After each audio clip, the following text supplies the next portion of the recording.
We have Buck Sexton on, who's on the streets of New York with Occupy Wall Street. They had Occupy Dallas out this weekend. They had Occupy Wall Street, and Buck was there in New York and picking up all of their literature and their maps and everything else. Hi, Buck. How are you? Good. How you doing? What were you expecting today, according to what they said was going to happen?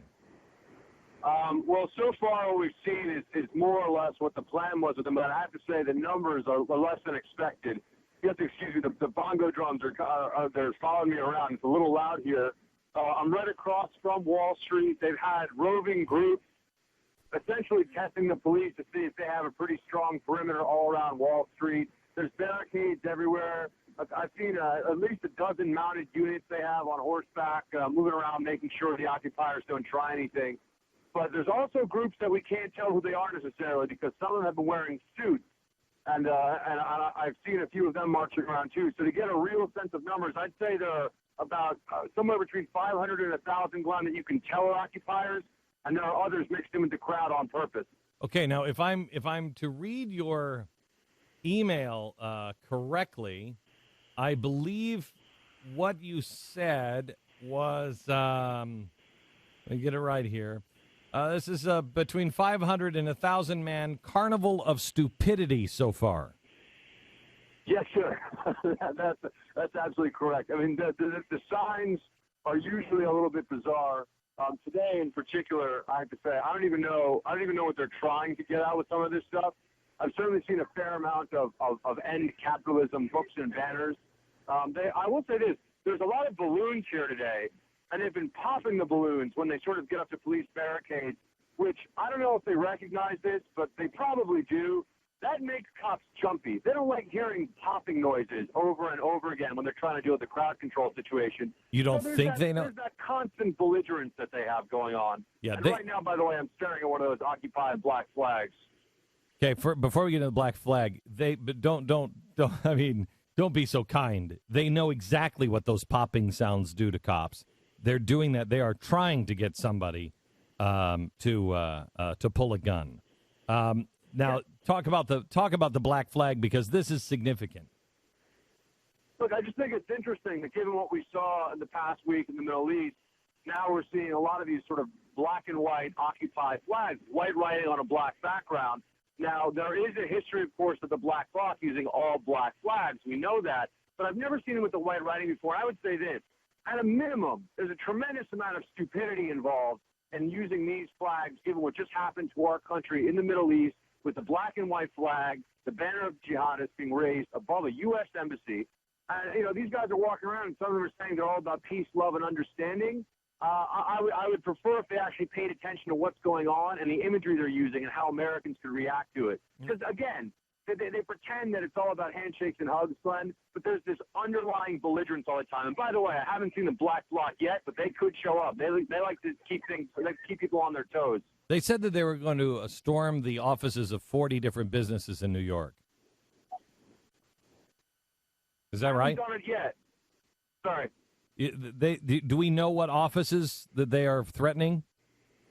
They gave a map out, and they had marked off on it all of the various, bank branches down here. But mostly it was sort of TD Bank, Bank of America, some of the major national banks. They did say that they would have arm-in-arm sort of human chains linking around the New York Stock Exchange this morning. That did not happen. They were not able to pull that off. The police were already set up in place, and every time they tried to get in the middle of the crosswalks, they got the I don't think so, buddy, and somebody pointing down at the flex cuff. Buck Sexton, in case you don't know, is part of the Real News staff. He is our national security guy. He is he's former CIA, former advisor. I guess were you an advisor to the president? I know you briefed the president before, and you told me that you were very excited. You were part of the team when things started to go wrong in Iraq. You were part of the team that came in and said, "Okay, this is going wrong. How can we fix this?" So you've been around the block a few times. Let me switch gears to the Middle East. I read the most incredible story on the front page of the New York Times I've ever read, that this ambassador was just a lover of kids and children and puppy dogs. and he just wanted to be in Benghazi so much because he just loved the people there. And, this was all really about that video, that YouTube video. Have you ever heard anything so ridiculous? It's completely ridiculous, but it's not about the YouTube video at all. That was a pretext from the start. They had planned those, at least the protest in Egypt was planned weeks in advance of anyone even seeing this video. There's a lot of similarities with the Danish cartoon controversy. That wasn't well known until a bunch of imams in Europe started sending around these cartoons trying to incite people. So nobody even paid attention to it until they made an issue of it. But in this case, no. It was about September 11th. It was about sending a message to America, we're coming for you. It was absolutely on offense. It wasn't about taking offense. It was about giving offense. And they managed to do that quite well in Egypt. And obviously what we saw in Libya was a complete disgrace. And I would love for the administration to come out and act like it really bothers them. I read a report last night that there are 300 sites in Iran that Israel would have to hit if they're going to take out this nuclear capability. And there's no way for them to do 300 sites because of the number of sorties that it would take to do it. Is anybody going to join Israel on an Iranian strike?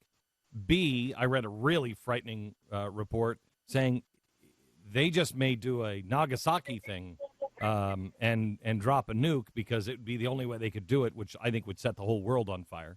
And what is the world's reaction if they do take and make a move?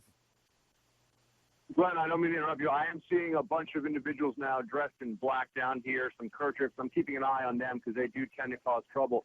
As for your Mideast, the Mideast question, look, this administration is just trying to run out the clock until Election Day. They're hoping the American people don't pay attention to what's happening in the Middle East. They're hoping that nobody will notice what has been done to the relationship with Israel.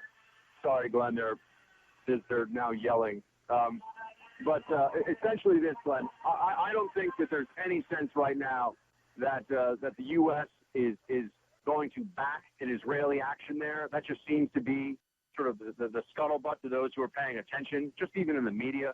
And so we're pushing this out, and we're just hoping that some miracle prevents Iran from getting a nuclear capability. Because what's going on right now, I don't think anybody believes that alone is going to stop it.